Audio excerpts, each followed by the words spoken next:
Telugu Desam party అధినేత చంద్రబాబు గారు ఢిల్లీ వెళ్ళారు. ఢిల్లీలో కమలనాథులతో భేటీ అయిన నేపథ్యంలో ఇప్పుడు ఒక వార్త సర్వత్రా చర్చనీయాంశంగా మారింది. పొత్తుపై కూడా క్లారిటీ వచ్చే అవకాశం ఉంది. కానీ ఆ ఇద్దరిని మాత్రం చంద్రబాబు గారు బ్లాక్ లిస్ట్లో పెట్టారు అంటూ కూడా ఒక వార్త ఇప్పుడు సోషల్ మీడియాని షేక్ చేస్తున్న నేపథ్యంలో అసలు ఆ ఇద్దరు ఎవరు, చంద్రబాబు గారు ఆ ఇద్దరిని ఎందుకు బ్లాక్ లిస్ట్లో పెట్టారు అనేటువంటి అంశాల గురించి మనతో మాట్లాడేందుకు ప్రముఖ సీనియర్ జర్నలిస్ట్, ప్రముఖ రాజకీయ విశ్లేషకులు సిఎస్ రావు గారు మనతో ఉన్నారు. సార్తో మాట్లాడరు. సార్ నమస్తే. సార్ చంద్రబాబు గారు ఢిల్లీ పర్యటనకు వెళ్ళారు. అక్కడ కమల్నాథులతో కూడా భేటీ అయ్యారు. ఈ నేపథ్యంలో రేపో మాపో పొత్తుపై కూడా ఒక క్లారిటీ రాబోతుంది అంటూ కూడా ఒక వార్త సోషల్ మీడియాలో చక్కర్లు కొడుతుంది. దాంతోపాటుగా ఆ ఇద్దరిని చంద్రబాబు గారు బ్లాక్ లిస్ట్లో పెట్టారు అంటూ కూడా ఒక వార్త ఇప్పుడు సోషల్ మీడియాలో చక్కర్లు కొడుతుంది. ఆ ఇద్దరు ఎవరు, అసలు చంద్రబాబు గారు ఆ ఇద్దరిని ఎందుకు బ్లాక్ లిస్ట్లో పెట్టారు అంటే ఏం చెప్తారు సార్? ఒకటి కృష్ణ, చంద్రబాబు అంటే ఢిల్లీ వెళ్ళారు. ఢిల్లీ వెళ్ళి అక్కడ బీజేపీ పెద్దలతోటి మాట్లాడతారు. ఆల్రెడీ గత నెలలో 7వ తారీఖున అమిత్ షా తోటి భేటీ అయ్యారు. ఆ భేటీ సందర్భంగానే పొత్తు ఉంటుంది అనేది కన్ఫర్మ్ అయిపోయింది. దానికి కారణం ఏంటంటే ఆల్రెడీ అమిత్ షా మరుసటి రోజే మాట్లాడారు. ఎన్డీఏ నుంచి మాకు కొత్త భాగస్వామి రాబోతున్నారు, కొత్త భాగస్వాములు వస్తారు ఎన్డీఏకి అని చెప్పారు. అదే అట్ ద సేమ్ టైం ఇంకోటి కూడా చెప్పారు. ఏం చెప్పారంటే మేము ఎప్పుడు ఎన్డీఏ నుంచి ఎవరిని పొమ్మలేదు, వాళ్ళు ఆయా రాష్ట్రాల్లో ఉండేటువంటి పరిస్థితుల దృష్ట్యా వాళ్ళు బయటికి వెళ్ళారు, మళ్ళీ వాళ్ళు వస్తున్నారు మాకు అని చెప్పారు. అంటే దీని అర్థం ఏంది, తెలుగుదేశం పార్టీ ఆ రాష్ట్రంలో ఉండేటువంటి పరిస్థితుల దృష్ట్యా బయటికి వెళ్ళింది, మళ్ళీ ఎన్డీఏలో భాగస్వామ్యం కాబోతుందని చెప్పి అమిత్ షా కూడా క్లారిటీ ఇచ్చేసారు. సో పొత్తు అనేది అప్పుడే నెల క్రితమే పొత్తు ఉంటుంది అనేది క్లారిటీ వచ్చేసింది. తెలుగుదేశం పార్టీ, జనసేన అలాగే బీజేపీ పొత్తు అనేది. అయితే సీట్ల షేరింగ్ విషయంలోనే కొంత తర్జన భర్జన పడుతున్నటువంటి పరిస్థితి. దీనికి కూడా ఒక క్లారిటీ వచ్చింది సీట్ల షేరింగ్ విషయంలో కూడా. ఓకే.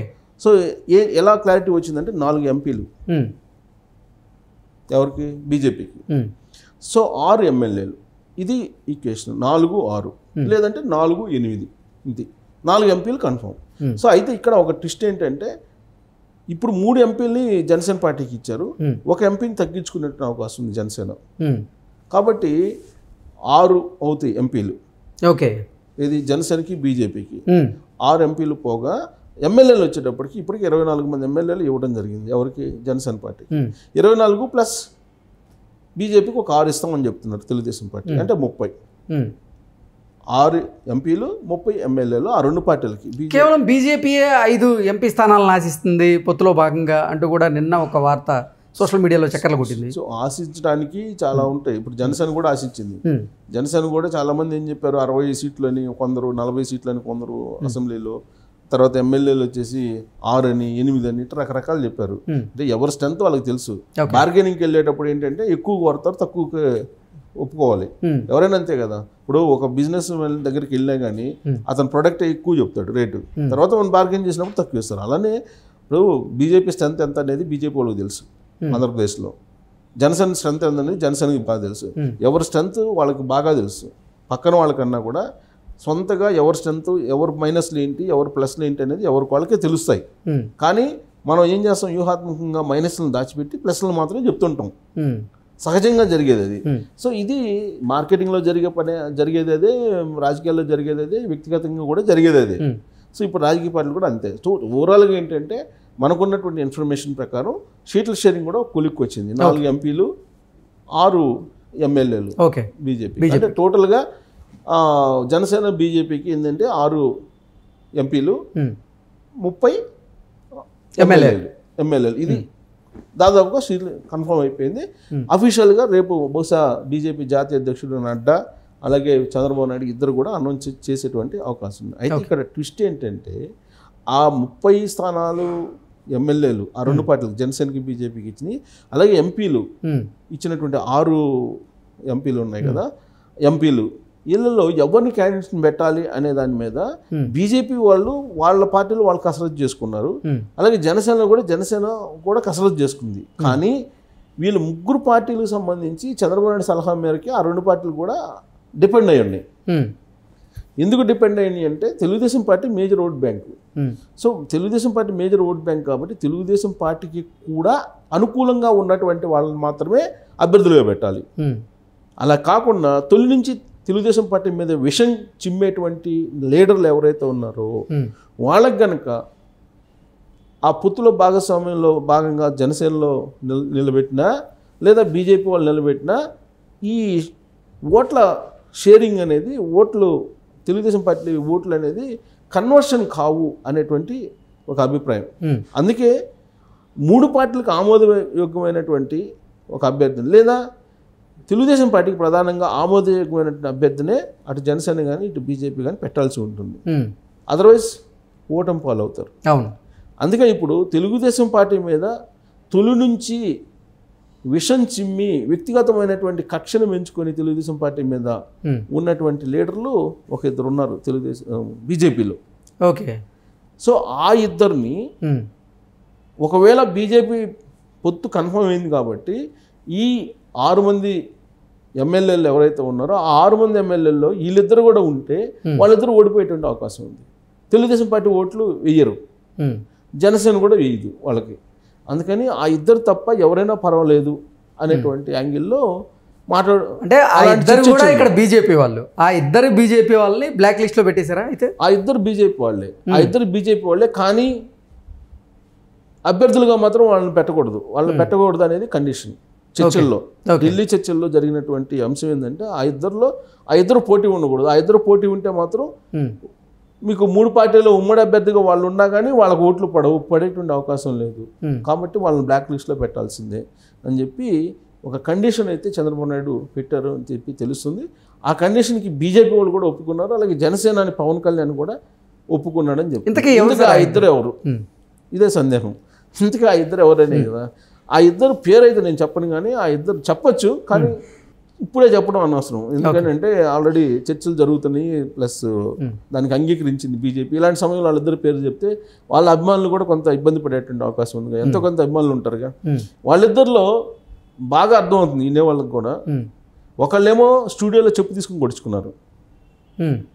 సో స్టూడియోలో చెప్పు తీసుకుని కొట్టించుకున్నటువంటి అతను ఈ మధ్యకాలంలో బీజేపీ తెలుగుదేశం పార్టీ జనసేన పొత్తు అని చెప్పి అనుకుంటున్నారు. అమిత్ షా దానికి సంబంధించి పాజిటివ్ సిగ్నల్ ఇచ్చేశారు, చంద్రబాబు నాయుడు ఓకే చెప్పేశారు, పవన్ కళ్యాణ్ కూడా గ్రీన్ సిగ్నల్ ఇచ్చారు. ఇలాంటి సందర్భంలో అతను ఒక వ్యాఖ్య చేశాడు, పొత్తు ఉంటే బీజేపీ తరఫు నుంచి ఎమ్మెల్యేకి గెలిచినటువంటి వాళ్ళకే ముఖ్యమంత్రి పదవి ఇవ్వాలి అనేటువంటి ఒక వ్యాఖ్య చేశాడు. అంటే దాని అర్థం ఏంటి? ఈ పొత్తుని చెడగొట్టడానికి ఇతను ప్రయత్నం చేస్తున్నాడు అనేదానికి క్లియర్ కట్గా అర్థమైపోయింది. సో ఎప్పుడు కూడా రాజకీయ పార్టీలు ఆ పార్టీలో ఉండేటువంటి లీడర్లు ఏం మాట్లాడుతున్నారు, వాళ్ళ యొక్క వ్యూ ఏంటి, వాళ్ళు తెర వెనుక ఆలోచన ఏంటి అనేది పార్టీలు గమనిస్తుంటాయి. అధిష్టానాలు అమరావతికి వ్యతిరేకంగా మాట్లాడి, రైతులకు వ్యతిరేకంగా మాట్లాడి చెప్పు తీసుకుని కొడుచుకున్నాడు అతను. బహుశా నేను అనుకుంటే నెటిజన్లకి అర్థమైపోయింది. ఒక స్టూడియోలో అమరావతి రైతులకు వ్యతిరేకంగా మాట్లాడి ఒక రైతుల పక్షపాతిగా ఉన్నటువంటి ఒక అతని చేత చెప్పు తీసుకుని కొడుచుకున్నాడు అతను. ఇప్పుడేమో ఒకవేళ బీజేపీ జనసేన తెలుగుదేశం పార్టీ పొత్తు అయితే బీజేపీలో ఉండేటువంటి ఎమ్మెల్యేలకు ముఖ్యమంత్రి ఇవ్వాలి అని చెప్పేసి ఆయన డిమాండ్ చేశాడు. అంటే దాని అర్థం ఏంది? పొత్తుని చెడగొట్టేటువంటి ప్రయత్నం. పొత్తుని చెడగొట్టాలని ఎవరు అనుకుంటున్నారు? వైసీపీ వాళ్ళు అనుకుంటున్నారు, అంతేగా. వైసీపీ వాళ్ళు మొదటి నుంచి ఆ పొత్తు ఉండకూడదు అని చెప్పి కోరుకుంటున్నారు కదా. ఓకే, అంటే మొదటి వ్యక్తి వైసీపీ కోవర్ట్గా మనం భావించవచ్చు. అంతే, వైసీపీ కోవర్ట్ అని చెప్పి మనం భావించడం కాదు, బీజేపీ భావిస్తుంది. ఇక రెండో వ్యక్తి మొదటి నుంచి చంద్రబాబు నాయుడు మీద విషయం కక్కేటువంటి వ్యక్తి. ఆయన బీజేపీకి ఏపీ రాష్ట్రంలో పెద్దగా ఉన్నటువంటి రోజుల్లో, ఒక పెద్దగా వ్యవహరించినటువంటి రోజుల్లో జగన్మోహన్ రెడ్డికి అనుకూలంగా, వైఎస్ఆర్ కాంగ్రెస్ పార్టీకి అనుకూలంగా ఉంటూ చంద్రబాబు నాయుడు పాట పాడాడు. ఆయన చంద్రబాబు నాయుడుకి వ్యతిరేకంగా ఆయన వ్యవహరించాడు. వైఎస్ఆర్ కాంగ్రెస్ పార్టీ ఏవైతే విమర్శలు చేస్తూ ఉంటుందో వాటిని సపోర్ట్ చేస్తూ బీజేపీకి పెద్దగా ఉంటూ ఆంధ్రప్రదేశ్లో ఆయన చంద్రబాబు నాయుడిని విమర్శించేవాడు. సేమ్ వైఎస్ఆర్ కాంగ్రెస్ పార్టీ ఏం చెప్తే అది వినేవాడు. ప్లస్ ఆయన్ని అందుకే తొలగించారు, ఆ పెద్ద పోస్ట్ నుంచి ఆయన తొలగించేసి అసలు ఆయన్ని బీజేపీలో పెద్దగా ప్రాధాన్యత లేనటువంటి నాయకుడిగా మార్చేశారు ఆయన్ని. కారణం ఏంటంటే వైఎస్ఆర్ కాంగ్రెస్ పార్టీకి కొమ్ము కాస్తున్నాడు అని. అనేక సందర్భాల్లో ఆయన ఇప్పుడు తిరుపతి బై ఎలక్షన్లు జరిగింది, తిరుపతి లోక్సభ బై ఎలక్షన్లు జరిగినప్పుడు అప్పుడు జనసేన బీజేపీ పొత్తుంది యాక్చువల్గా. కానీ జనసేనతో సంప్రదింపులు జరపకుండానే అభ్యర్థిని ప్రకటించేశారు. ఆయన ప్రకటించేసి మళ్ళీ తర్వాత ఆయన ఏమన్నాడంటే బీజేపీ జనసేన తరఫు నుంచి మేము బీసీ అభ్యర్థులనే మేము ముఖ్యమంత్రిగా పెడతామని చెప్పి ఆయన ప్రకటించేశాడు. బీసీలే ముఖ్యమంత్రి కావాలని చెప్పి ఒక ప్రతిపాదన పెడుతున్నాము మేము అని చెప్పి ఆయనే ప్రకటించేశాడు. జనసేన బీజేపీ పొత్తు అనేది సక్సెస్ కాకపోవడానికి కారణం కూడా అతనే అని చెప్పి అధిష్టానం నమ్మింది. అందుకే ఆయన అర్ధాంతరంగా పదవి నుంచి తొలగించేసింది. అంటే బీజేపీకి జనసేనకి వ్యతిరేకంగా వ్యవహరించాడు బీజేపీలో ఉంటూ. తెలుగుదేశం పార్టీ ప్రత్యేకించి చంద్రబాబు నాయుడు మీద విషయం ఎక్కాడు, లోకేష్ మీద విషయం ఎక్కాడు. కాబట్టి ఆయన చరిత్ర మొత్తం తీసుకుంటే వైఎస్ఆర్ కాంగ్రెస్ పార్టీ రక్తం ప్రవహిస్తుంది ఆయన మొత్తం భావజాలంలో.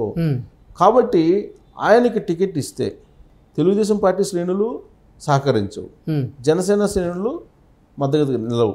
ఇలాంటి పరిస్థితుల్లో వాళ్ళిద్దరిని బ్లాక్ చేయాలి.